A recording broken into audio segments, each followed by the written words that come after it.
एक बार चीन के एक हिस्से में बहुत बड़ा मठ था, जहां पर लगभग 500 से ज्यादा भिक्षु रहते थे। वो सभी अपने गुरु के मार्गदर्शन में खुद को जानने का अभ्यास कर रहे थे। एक दिन एक लड़का उस मठ में शिष्य बनने के लिए आया। उसने गुरु से कहा, है गुरुवर, मैं खुद को जानना चाहता हूं। मैं सच की तलाश कर रहा हूं। मैं पता लगाना चाहता हूं कि सच क्या है। गुरु ने उसकी ओर देखा और कहा कि अगर तुम सच जानना चाहते हो तो तुम्हें अपना पूरा जीवन दांव पर लगाना होगा। सच को जानने में तुम्हारा पूरा जीवन लग सकता है, फिर भी इस बात की गारंटी नहीं है कि तुम्हें इस जीवन काल में सच का पता लग जाए या नहीं।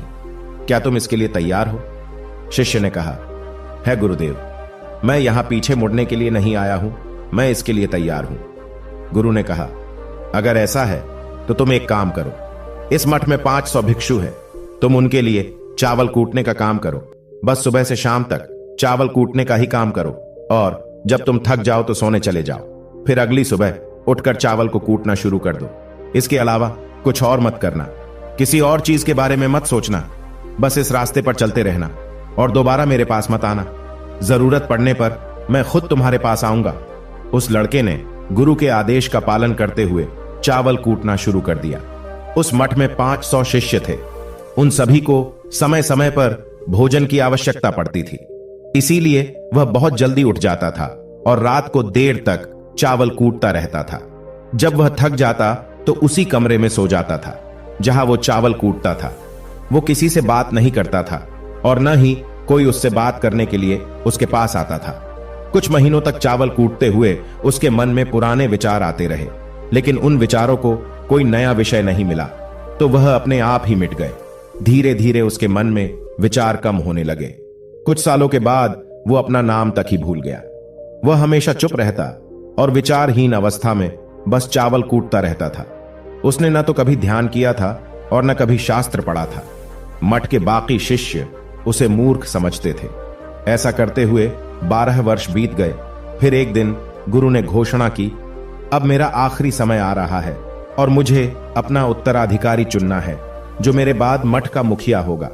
इसीलिए मेरा कोई भी शिष्य है जिससे लगता है कि वह आत्मनिर्भर हो गया है और उससे खुद को जान लिया है, तो वह रात को मेरे दरवाजे के पास आकर इस दीवार पर कुछ पंक्तियां लिखे जिसमें उसकी जिंदगी का सारा अनुभव समाया हो।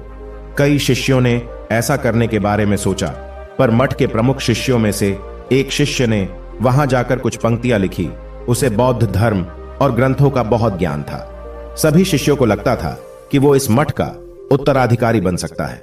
उसने लिखा था कि मन एक दर्पण की तरह है जिस पर विचारों और इच्छाओं की धूल जमा हो जाती है। इस धूल को हटाने के लिए ही ध्यान है। जिसकी धूल हट जाती है और मन का दर्पण साफ हो जाता है, वो मोक्ष को प्राप्त कर लेता है।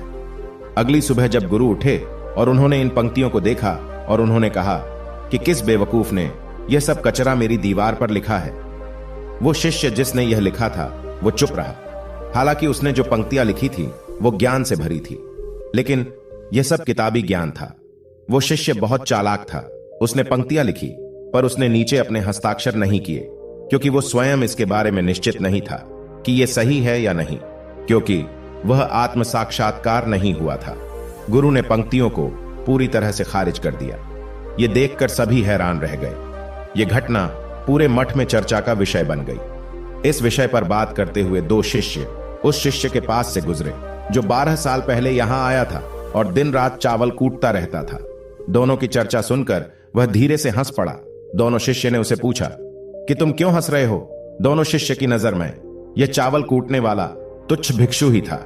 किसी ने उसे न तो कभी ध्यान करते हुए देखा था, न ही कभी शास्त्र पढ़ते हुए। हर कोई उसे मूर्ख समझता था जो बस चावल को ही जानता था। उस मठ में बहुत बड़े बड़े विद्वान थे, लेकिन उस चावल कूटने वाले को किसी से कोई मतलब नहीं था। इसीलिए वह दोनों शिष्य उसे मुस्कुराता हुआ देखकर हैरान रह गए। उन्होंने फिर उससे पूछा कि तुम क्यों हंस रहे हो? उसने जवाब दिया, मैं इसीलिए हंस रहा हूं कि गुरुवर सही बोल रहे हैं। ये सब पंक्तियां कचरा है, इन पंक्तियों का कोई मूल्य नहीं है। वो दोनों शिष्य चौंक गए। उन्होंने उसे पूछा कि क्या तुम ऐसी पंक्तियां लिख सकते हो जो इससे भी बेहतर हो? चावल पीसने वाले ने जवाब दिया, नहीं, क्योंकि मैं अनपढ़ हूं, लेकिन हां, मैं कुछ पंक्तियां कह सकता हूं। अगर तुम उन पंक्तियों को लिख सकते हो तो मैं तुम्हारे साथ जाने के लिए तैयार हूं। उन दोनों शिष्यों ने कहा, ठीक है। वह गुरु के कमरे के पास गए और चावल कूटने वाले ने कुछ पंक्तियां बोली और दूसरे शिष्य ने उस दीवार पर लिख दिया और उन पंक्तियों के नीचे लिख दिया कि चावल कूटने वाला वर्टिकल बार। उन्हें लगा कि मास्टर इस पर भी गुस्सा करेंगे। जो पंक्तियों उसने लिखने के लिए कहा था, बहुत अद्भुत थी वो पंक्तियां।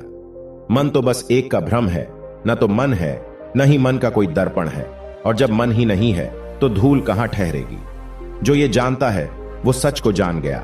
जब गुरु ने ये पंक्तियां देखी तो वे आधी रात को उठे और चावल कूटने वाले के पास गए।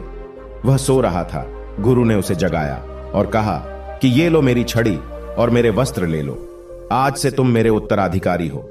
लेकिन इस मठ को छोड़कर कहीं दूर चले जाओ, क्योंकि इस मठ में बहुत सारे विद्वान हैं जो खुद को तुमसे ज्यादा श्रेष्ठ मानते हैं और वो तुम्हें मार देंगे। वो इस बात को बर्दाश्त नहीं कर सकते कि एक साधारण सा चावल कूटने वाला उनसे ज्यादा विद्वान निकला। तुम्हें वह सारा ज्ञान हो गया है जो मुझे है। तुम्हें यह सारा ज्ञान चावल कूटते कूटते हुआ है, और मुझे पता है कि तुम जहां भी जाओगे लोग तुम्हारे पास आने लगेंगे, क्योंकि जब कोई फूल खिलता है तो उसकी महक हर तरफ फैलने लगती है। उसने अपने गुरु के पैर छुए और रात को ही वहां से चला गया। दोस्तों, अगर हम अपनी जिंदगी में देखें तो पाएंगे कि बहुत से लोग सोचते हैं कि ध्यान केवल एक ही जगह बैठकर आंखें बंद करके ही किया जा सकता है, लेकिन हकीकत में ऐसा नहीं है। ध्यान तो चलते चलते भी किया जा सकता है, अपना कुछ काम करते हुए भी ध्यान किया जा सकता है। असल में ध्यान का मतलब यह है कि आप जो भी काम कर रहे हैं उसे अपनी ईमानदारी से करें, कि आपको आपके शरीर का ख्याल भी ना रहे। बिल्कुल उस चावल पीसने वाले की तरह जो चावल कूटने में इतना मग्न हो गया कि उसको खुद का कोई ख्याल ही नहीं रहा।